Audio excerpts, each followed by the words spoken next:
ज्ञानमुद्राय कृष्णाय गीतामृततुगे नमः। सर्वोपनिषदो गावो दुग्धा गोपालनन्दनः। पार्थो वत्सः सुधीर्भोक्ता दुग्धं गीतामृतं महत्। वसुदेवसुतं देवं कंसचाणूरमर्दनं देवकी परमानन्दं कृष्णं वन्दे जगद्गुरुं। भीष्मद्रोणतटा जयद्रथजला गान्धारनीलोत्पला शल्यग्राहवती कृपेण वहनी कर्णेन वेलाकुला अश्वत्थामविकर्णघोरमकरा दुर्योधनावर्तिनी सोत्तीर्णा खलु पाण्डवैरणनदी कैवर्तकः केशव पाराशर्यवचः सरोजममलं गीतार्थगन्धोत्कटं नानाख्यानककेसरं हरिकथा सम्बोधनाबोधितं लोके सज्जनषट्पदैरहरः पेपीयमानं मुदा भूयाद्भारतपङ्कजं कलिमलप्रध्वंसिनः श्रेयसे मूकं करोति वाचालं पङ्गुं लङ्घयते गिरिं यत्कृपातमहं वन्दे परमानन्दमाधवम्। यं ब्रह्मा वरुणेन्द्ररुद्रमरुतः स्तुन्वन्ति दिव्यैस्तवैः वेदैः साङ्गपदक्रमोपनिषदैर्गायन्ति यं सामगाः। ध्यानावस्थिततद्गतेन मनसा पश्यन्ति यं योगिनो यस्यान्तं न विदुः सुरासुरगणा देवाय तस्मै नमः। देवाय तस्मै नमः। देवाय तस्मै नमः। We are studying from the 10th chapter of the Bhagavadgita. It's called the Vibhuti Yoga. That is the greatness or manifestation of the divine. So Sri Krishna begins by saying that while I have taught you the essence of human birth, that is why we are here, what is our purpose, etc., I also would like to reveal my nature to you. Without God revealing His nature to us, we will not be able to understand, because our intellect is very limited. And unless and until we are provided that special understanding, that superior understanding, we will not be able to understand or know the divine as He is. Even then our understanding will be limited, even if we try to understand, even if God gives us understanding, because of the limitations that we have put upon ourselves, the body and mind limitations that we have undertaken. So we have been studying this chapter of Vibhuti Yoga, wherein Sri Krishna is highlighting all the great qualities. Wherever you see greatness, be it in science, be it in education, be it anywhere, in any field, wherever you see any greatness, recognize that there is a special manifestation of the divine over there. So the idea is that once we are able to recognize the divine, it is difficult for us to recognize the divine in those things which are not great. But if we can focus our attention on those things that are great, then we get a better understanding of the qualities of the divine. So that is why he says, Name vidu suragana, even the great gods and goddesses, they also cannot understand me. Even the Maharshis, even the Rishis who have spent all their life in meditating or trying to know me, even they do not understand. Therefore, while I am revealing my qualities to you, you contemplate upon it. So this is called as Leela Dhyana. That means meditation on the glories of the divine. Take one glory for which is very, very dear to your heart. For example, if I take God as full of love, right?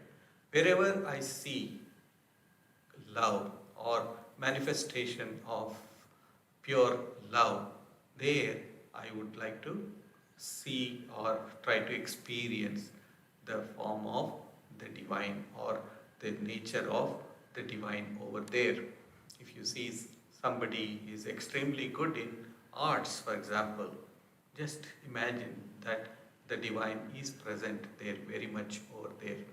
That is why everything is sacred. For a Hindu, everything is sacred. Nothing is inferior. So the so-called inferior things are also sacred to him or her. Therefore, here he says, Yom Am Ajam Anadincha. But at the back of our mind, we should have one more understanding that God, though He is manifest as the limited, He is in the limitation but also beyond the limitation. This is a question which Sri Ramakrishna, Yam, the author of the Gospel of Sri Ramakrishna, asked Sri Ramakrishna. So Sri Ramakrishna asked him, do you believe in God with form or God without form? He said, I believe in God without form. And then, not keeping quiet, Yam added to it and said, those who think that God can be confined to forms, I'm paraphrasing it, those who think that God can be confined in form, they do not understand properly the nature of the divine. Immediately Sri Ramakrishna gave him a retorted and he said, this is one problem with you people of Kolkata. You think you know everything. You think you know everything. Why cannot God, He who has created everything, can He not also be present in something? He can be present in everything. So, God is within as well as without. He is here and again He is beyond this also. It is possible. Just like air that we capture air within a compressor, for example. And then we make use of that compression to run our machines. Now, can air be contained within that compression? Yes, it can be contained, but again, it is also spread over outside as well.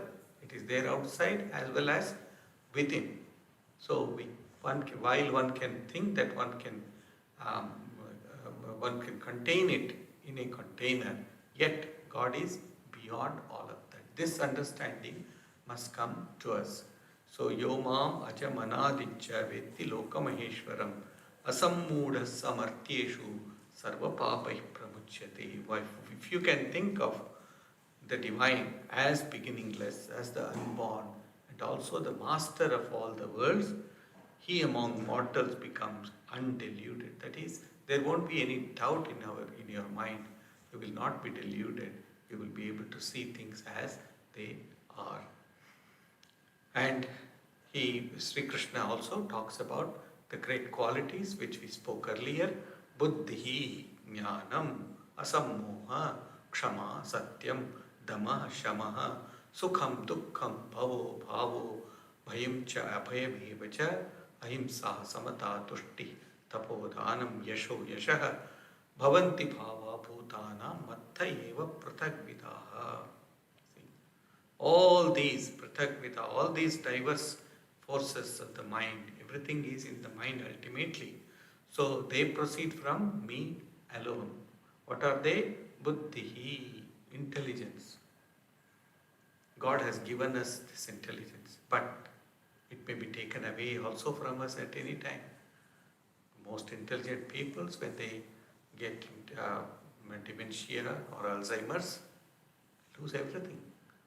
They who thought that they are the most intelligent of people will not be able to perform even the normal functions of their life. It becomes so, even brushing the teeth becomes difficult for them. They do not know what to do with the brush, what to do with the paste. And we boast that we are very intelligent. No, it comes from the divine. Yes, I have received it as prasad, and then it goes back to him. That's all. If it is taken away, that is his sweet will. Buddhi, jnanam, knowledge, understanding. Then asammoha, sanity, as I was saying. God has very, with great compassion, he has kept some sanity in me. So let me make use of that sanity for the right purposes. That is it. Then kshama. Kshama is patience. It's a very important quality with all of us. Impatience never does not lead us anywhere. Whereas patience, slowly and slowly, inch by inch, it takes us towards our desired goal. If we become impatient, it will not lead us anywhere. Kshama, satyam. Satyam is truth, following the path of the morals and ethics in life is truth. Then damaha. Damaha is control of the senses.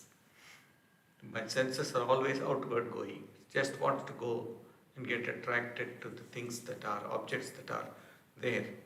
Just withdraw it for some time, at least for some time during the day. Just keep control over the senses. Then it becomes easy. If we want to put that our senses at some place and make it useful over there, then it is possible. Otherwise, with our uncontrolled senses, it will just going away. Like in the Katha Upanishad, we get the simile or example of the horses. The horses are guided by the horseman or the charioteer. The 5 horses are there. Even in the Bhagavadgita, we see this imagery of Sri Krishna holding all the 5 horses. So he is the master. We must be our masters and not become the horses ourselves. The senses are the horses. If they just bolt away, if they are not controlled, they will just bolt away and then they can create havoc. So therefore, control. Very important. Damaha.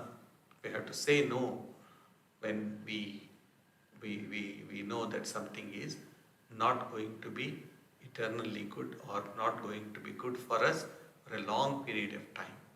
It may have a nuisance value, it may have a value for a time being, but it may not, that which does not give us long-lasting happiness, long-lasting peace, long-lasting benefit, we should try to avoid. That is why this word damaha is used. Shamaha. Shamaha is control of the mind. And then sukham, pleasure. Pleasures are good. Sukham is good. I eat good food. I enjoy it. That is it. But always thinking of food will make me only a patient. It will only make a patient because I am always craving.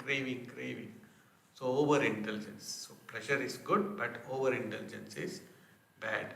So sukham, dukkham, again. Trials and tribulations come to us. Sometimes we fall, sometimes we rise, sometimes we fall. But just sitting there and say, no. If I get up, I will fall down. That is no good at all. It is good. If I fall down, I will have to make an effort to get up. Some people are addicted to their misery. It is truth. If they are not miserable, they think something is wrong with them. They are addicted to it so much. And it's a psychological feeling. So do not get addicted to either pleasure or to sorrow or misery. Sukham, dukkham, bhavaha. Bhava is birth. This Atman has taken, the Jivatman has taken this birth. It will be there for some time. And abhava, again, death. Fear not both of them, or do not over rejoice at both of these times. Dukkam, of course, people don't rejoice in death, but it's that birth that they rejoice. Yes, some happiness is there, but again, we need to have at the back of our mind that death is as certain as birth. Death is as certain as birth. Abhava, bhayam cha. Bhayam is fear. Fear of the unknown. What will happen, what will happen, what will happen. What is going to happen will happen. Whether you want it or not, it's going to happen. Do not unnecessarily be afraid of things. Bhayam, abhayam, fearlessness. Fearlessness is also a gift from the divine. Tushti is contentment. What I have got now, let me enjoy it to the fullest extent, and let me be contented and not just crave more and more. Tapaha, which is very important. Manasascha indriyanam ekagriha tapaha. So, what is tapas? Tapas means austerity. The real austerity is one-pointedness of both the mind and the senses. If I start reading something, if I am concentrating on something, I pour my whole attention on that. Otherwise, looking into the mobile phone for a few minutes, again look, and again trying to read. We all do that, unfortunately, but we should try to avoid it. But those who want real success in their life will take one thing. Take up one idea, Swami Vivekananda says. Take up one idea and make it as if your whole life depends upon it. Think of it, and then you will be able to achieve to the highest. Take up that one idea. Tapaha, dhanam. Whatever I have, whatever excess I have, I should be able to give it to others. Dhanam can be vidya dhanam, giving education or giving knowledge to others, giving food to others, giving material things to others, or even giving some consolence to others. That is also a dana. For example, we may have our elderly parents or our elderly relatives or somebody there, or somebody whom we know who loves us quite a lot. Just taking that phone and then calling them for a few minutes every day or once in a few days. That is also a kind of, that means you are sacrificing a little bit of your spare time to make them happy. That is also a kind of dana. There are many different types of dana. That is also one of them. Danam, yashaha, fame. Name and fame will come. Do not hit the ceiling when it comes. Ayashaha, when somebody puts you down, do not just go down to the abyss. No. Bhutanam prathak pitaha. These are the different expressions of the beings. And he says, always, whenever these things come to you, have this feeling that all of these come from me, the divine alone. I am the very source of all of this. This must be understood. I am the source of everything. Maharshaya sapta purve chatvaro manavastatha madbhava manasa jata yesham lokayima prajaha. Sri Krishna again says, I have given all of these instructions or the knowledge of this to the original progenitors or the original ones who have come out from me. Sapta Purve, Sapta Maharshaya. That means 7 great sages according to uh, Hindu mythology. The first 7 rishis were Bhrigu, Marichi, Atri, Pulasya, Pulaha, Pula, and then Kratu and Vashishta. Before that, there were 4 of them. Chatvaro Manavasa. They are called Sanaka, Sanandana, Sanatana, and Sanat Kumara. These were the original people who were born out of Brahma, the creator. And then came these 7 rishis. That is to say that they are all these great beings are protecting us at all times. We are under their care and protection. We only have to reach out to them. It's just a phone call away, as we say. It's just a phone call away. We just have to reach out to these deities or to these rishis or to these sages. Once we are able to catch hold or connect ourselves to these rishis, of course, they are all manifestations of the divine. Madbhava manasajataha. They are all born out of me. And Madbhava, you can find the qualities that are within me in them also. Isham loka imaha prajaha. All this race of men is their progeny, their outcome.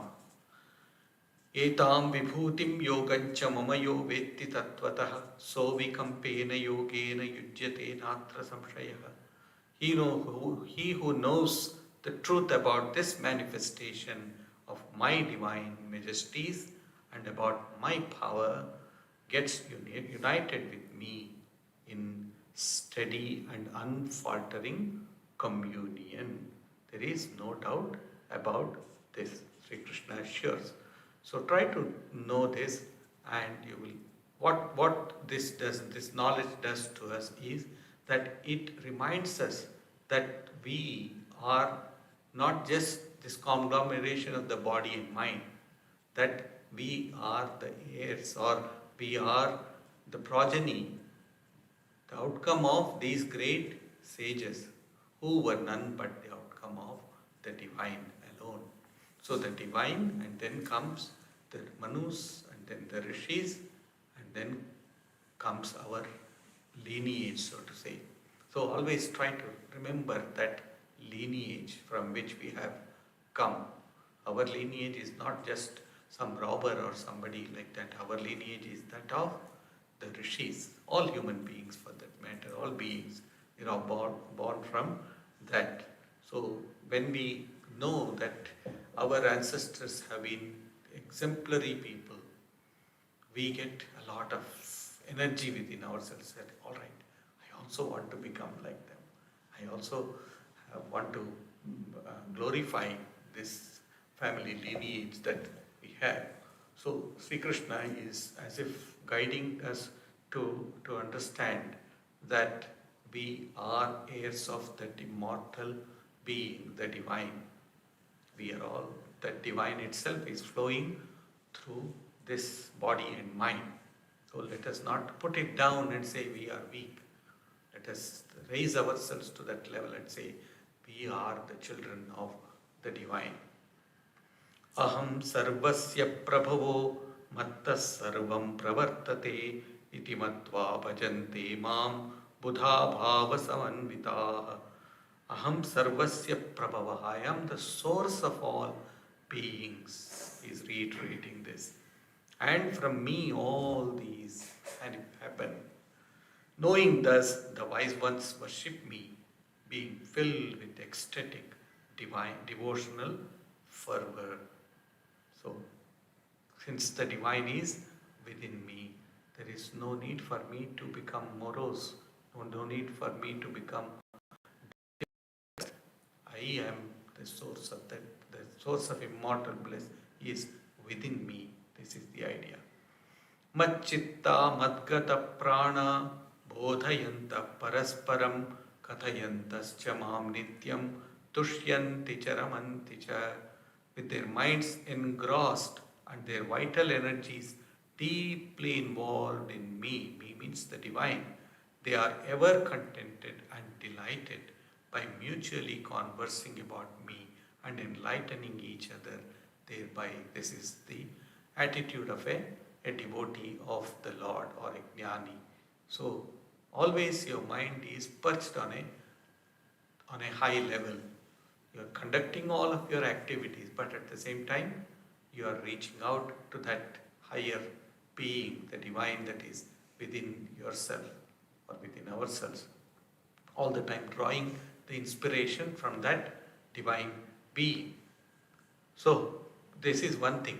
If I am constantly aware that the divine is behind me or the divine is within me, then an infinite energy flows through our whole being.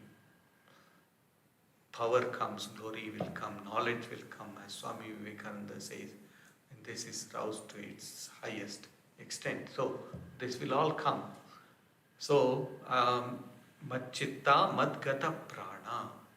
When Sri Ramakrishna used to say, when two hemp smokers, in those days they used to smoke this, hemp, what we call hashish now. So, in those days it was very common. And when he says, when two hemp smokers meet each other, they greet each other with a, "Hey brother, how are you?"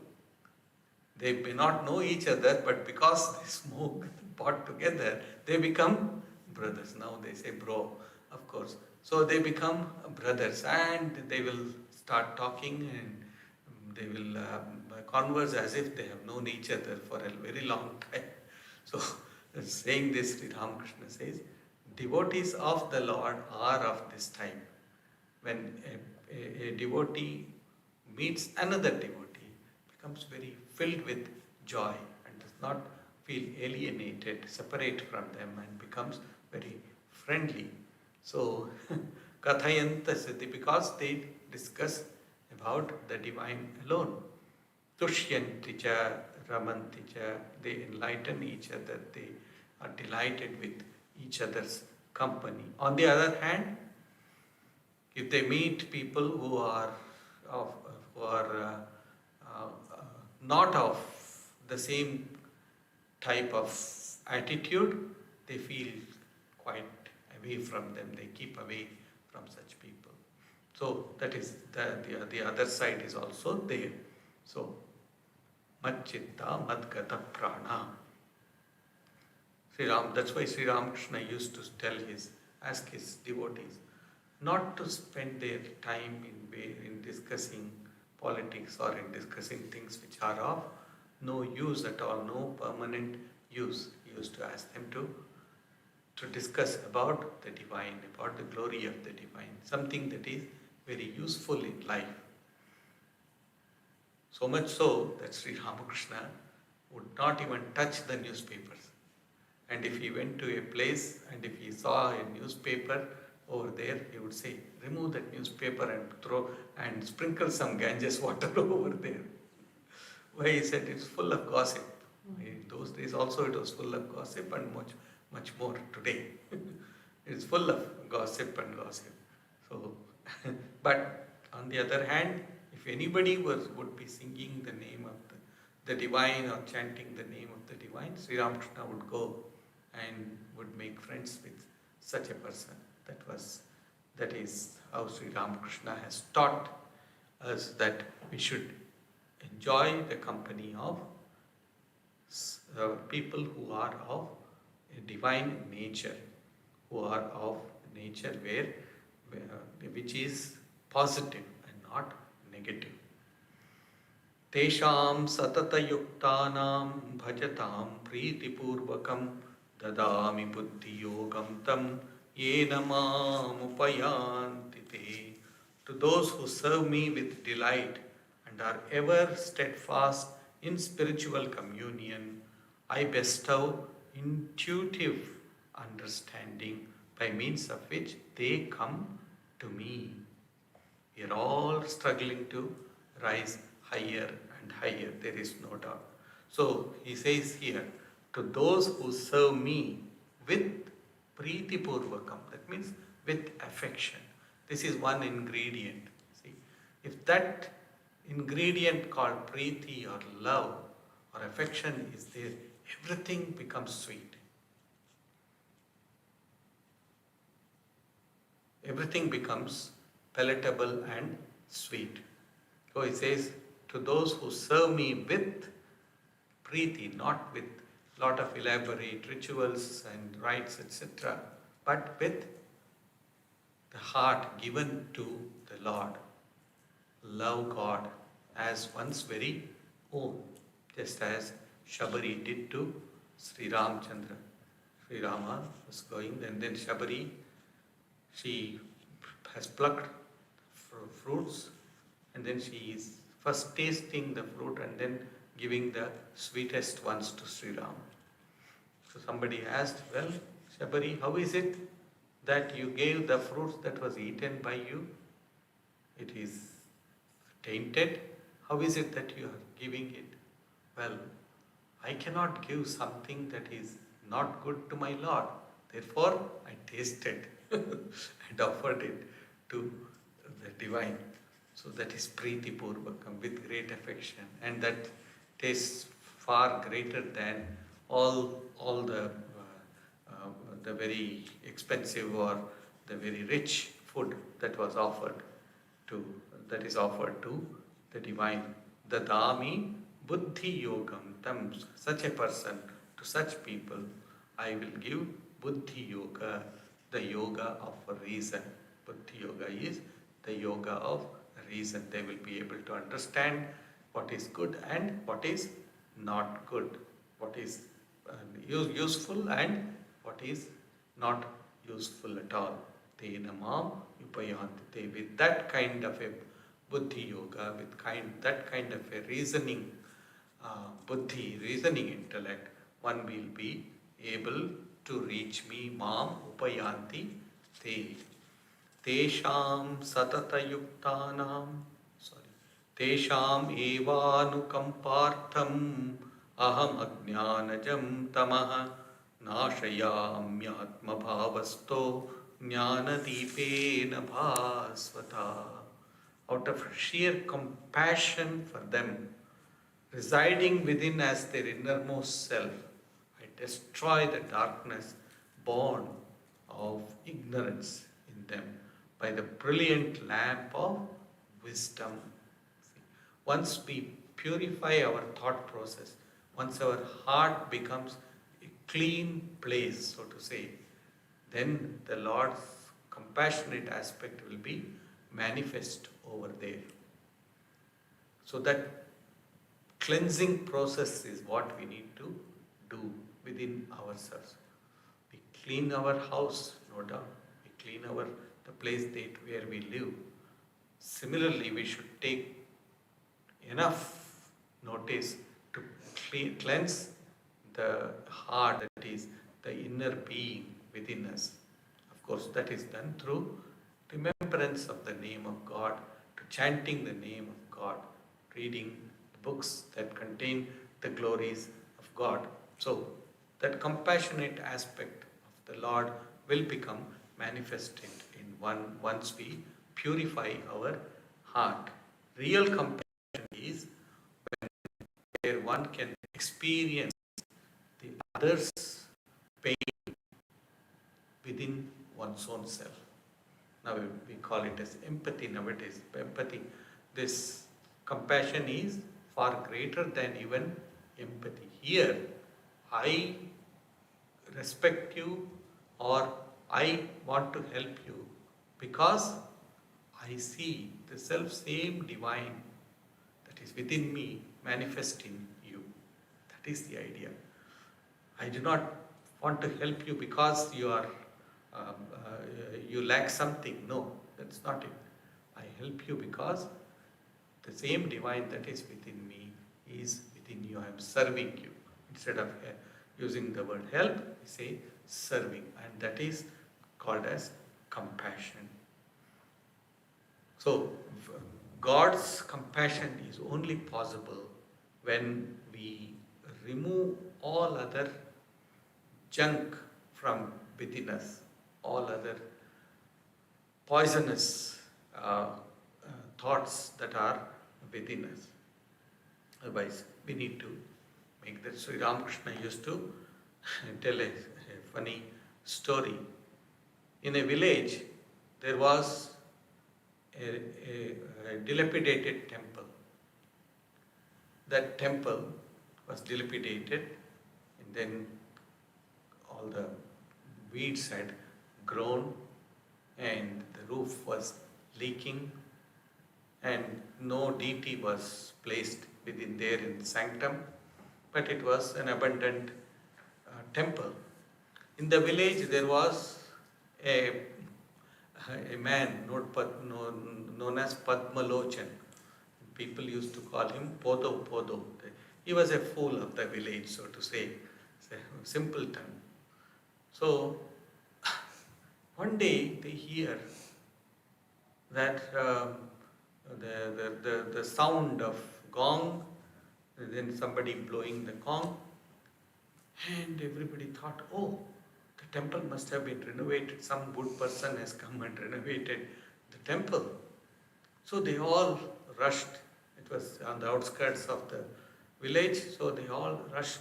And there they saw that this Pado was ringing the bell, and then who was blowing the gong at the same time, and just standing there outside. And they said, well, we heard all of this sound of renovation and then worship. What has happened? Then they come and see that this simpleton is just doing all these rituals, conducting all the rituals without first cleaning the inside or outside of the temple. So, saying this, Sri Ramakrishna says, first cleanse your inner heart, and then you can talk about the divine. Without cleansing it, without removing all the garbage, you cannot talk of the divine at all. Many people talk so much glibly about the divine as if they have seen God face to face, but it's all empty within, and of course without as well. So it is of no use. So it says, once you cleanse and light up the lamp, then he will provide the fuel to make that lamp brighter and brighter.